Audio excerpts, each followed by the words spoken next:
Сәлем аруларым, бүгін біз сіздермен жұмсақ әрі тойымды нандар жасайтын боламыз. Дайындауға оңай әрі тез жасалынады. Нанымызға керекті заттар: холодильнигіңізде кез келген айран болсын, сүт болсын, майонез болсын қалып қойған, бәрі де бола береді. Менде осындай 50 грамдай айран қалып қойыпты, соны қосамын.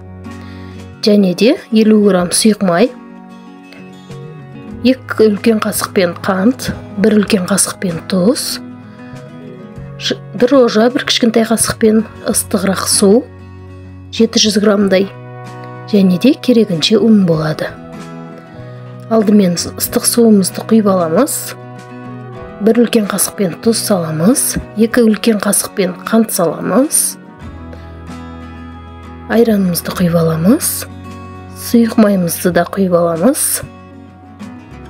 Бәрін құйып алдық. Енді бәрін араластырамыз. Араластырып, 1 қасық, 1 кішкентай қасықпен дрожжамыз салып, оны да тағы да араластырамыз. Осылай барлығын араластырамыз. Енді ұнымызды ақырындап салып отырамыз. Алдымен кішкене ұн салып, бәрін араластырып алып, сосын тағы да ұнымызды саламыз. Ұнымызды салып, жақсылап қамыр илейміз. Мінекей, қамырымызды илеп алдық. Жұмсақ қамыр болды.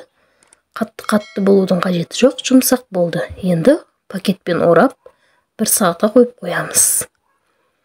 Қамырымыз ашыды. Мінекей, осылай ашып шықты. Енді бөліп күлше нан жасап аламыз. Күлше жасап аламыз. Мен лисімізге сразу қойып аламын, өйткені жайғанға ыңғайлы болады.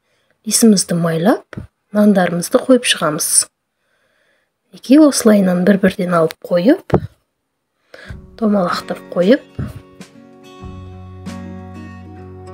мінекей, бәрінде де домалақтап алдым. Осылай қойып, бетіні жауып, 15 минутке қоя тұрамын. 15 минут өтті. Енді нанның формасын келтіріп, басып аламыз. Әдемілеп, шеттерінде де басып. Мінекей, басып алдым. Енді сумен сулап шығамыз нанымызды. Жұмыртқада жақсақ болады. Күнделікті қолданғаннан кейін су құя салдым. Суменде де сап-сары әдемі болып шығады. Духовкамызға салып, 30 минут 180 градуста пісіріп аламыз. Мінекей, нанымыз дайын болды. Өте жұмсақ, әдемі болып пісті. Видео ұнаған болса лайк басып, комментария қалдырыңыздар. Арнаға тіркеліп кетіңіздер.